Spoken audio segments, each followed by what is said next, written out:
She will protect her interests in the treaty at the end of the war. Belgium has indignantly refused, and the King of the Belgians has appealed to King George for aid.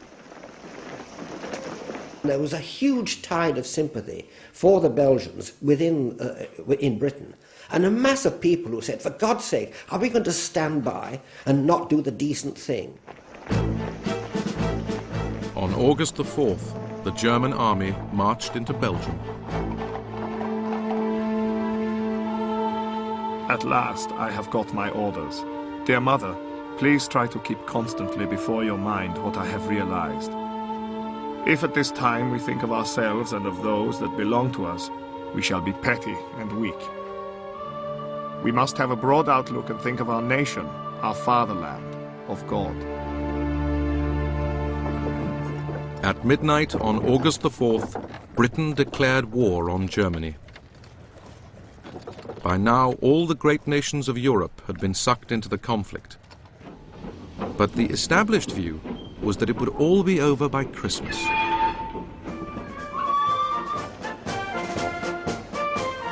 The situation is absolutely unparalleled in the history of the world.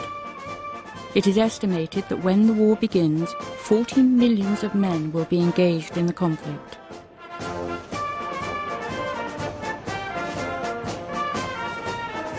I don't think Britain really had a choice. They were a superpower. They were the superpower of Europe. If there was going to be a big showdown in Europe, surely they had to be part of it. They couldn't just sit there and watch Europe implode. There was an atmosphere then of almost jubilation. Now we're going to fight and do something useful. We didn't realise what war really involved. They were enemies with England, and that was always interesting to the boy of that age, and he was going to fight for England. The German army cut a swathe through Belgium. On August the 14th, the Germans entered the capital, Brussels. As civilians tried to resist, the German army took its revenge, in one instance executing 600 innocent Belgians. Some German soldiers began to fear what they had unleashed. To see those frightened men, women and children was a really terrible sight. By now the German soldier was frightened too, expecting to be shot from all sides. Ordinary Belgians had to flee. There are families of 7, 8 children walking along the road. The railway is their only hope. The youngsters don't understand. The others ask where they will be taken. It's an indescribable mess. As the Germans marched on, Britain was about to fight its first major European war for 99 years.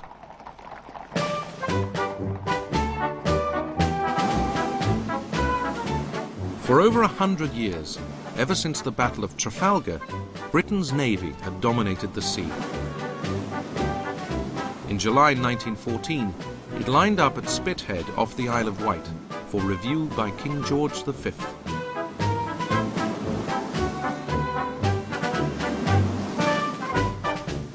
It was an impressive sight, but Britain's army had always been seen as much less important than the navy, and it was far smaller than its continental rivals. Now, in the autumn of 1914, the Prime Minister, Herbert Asquith, told the people of Britain and its empire they were facing the greatest emergency in their history. Every man and woman must do their duty. I remember in particular one Scottish regiment in full kilts, and it was absolutely thrilling to see a Scottish regiment on the march to the bagpipes. And there's something about the way the kilts were all moving together, which thrilled me and all of us. Lord Kitchener of Khartoum was put in charge of raising a volunteer army, initially of 100,000 men. By the end of 1914, 1 million had joined up. I enlisted as a volunteer in 1914, September the 2nd. Myself and about 30 of my colleagues that I work with joined en masse. As the new young soldiers left for the front from all over the empire, their families left behind could only wait and hope. Now, dearest Mav, keep your heart up and trust in Providence. It is a great and glorious thing to be going to fight for England. The greatest thing you can do for me is to keep cheerful and don't forget to write often and tell me all the scraps of news. Husbands and wives dreaded the moment of parting. I sit and stare stupidly at his luggage by the wall. Then he takes a book out of his pocket. You see, your Shakespeare sonnets are already where they always will be. Shall I read you some? His face is grey and his mouth trembles, but his voice is quiet and steady. And soon I slip to the floor and sit between his knees, and while he reads, his hand falls over my shoulder. So, talking and crying and loving in each other's arms, we fall asleep.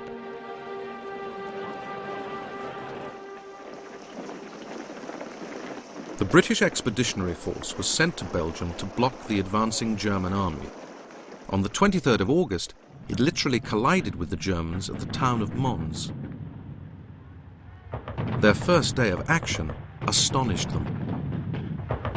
They crumpled up, mown down as quickly as I tell it.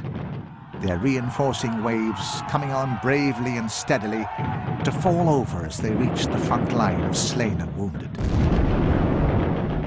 Our rapid fire was so appalling, even to us. Such tactics amazed us.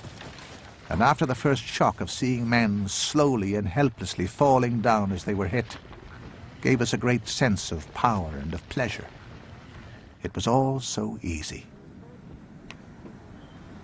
Though the British held their ground and inflicted huge casualties at Mons, French forces along the line were pushed back and the Allies forced into a general retreat. The German army marched on, driving through Belgium and into France. At the same time, along the German-French border to the southeast, the French army had gone on the attack in an attempt to advance into German territory. It became known as the Battle of the Frontiers. Desprez and I riveted our gaze on the lofty line of hills to the east, which stood between us and destiny. Yonder were others like ourselves, men who would kill us if we did not kill them. French soldiers marched head-on into German guns. All around us, high explosive and shrapnel shell of every caliber kept bursting and strewing the position with bullets and splinters. Death seemed inevitable. As the French army was repelled, the Germans in turn went on the offensive.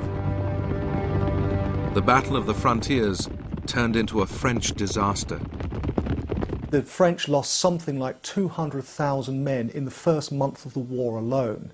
And this is one of the great images of the old French army, attacking in colourful uniforms, officers wearing white gloves, and they were massacred as they came up against the rifles and machine guns of the defending Germans.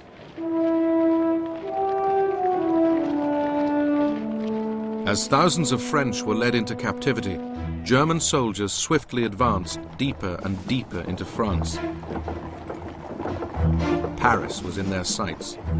By early September, they were crossing the River Marne, just 30 miles east of the French capital. The French commander-in-chief, General Joffre, received a desperate appeal from the military governor of Paris, General Gallieni. Our artillery is old-fashioned. Ammunition is lacking. The troops are insufficient and poor in quality. Our capacity for resistance is small. Gallieni then did something extraordinary. Short of proper military transport, he commandeered all of Paris's taxis to carry his troops to the front line and join Joffre's armies. Joffre now unleashed a French and British counterattack, which stunned the German army. We had the Germans on the run. Our tails were up now, and we were different men, veterans in a way. A good many of us had fought 3 battles at the age of 20. The Battle of the Marne was the turning point of the first year of the war. The German advance was stopped in its tracks. Germany's commanders knew it was a crushing blow. The German offensive on the Western Front has been wrecked. The miracle of the Marne has saved France. Why it was called a miracle was that it was so well disguised, so well delivered, that the Germans were taken entirely by surprise. Suddenly, all their plans, all their ambitions were shattered, and in fact, at that moment, the war really became a war that was destined to run on for a very long time.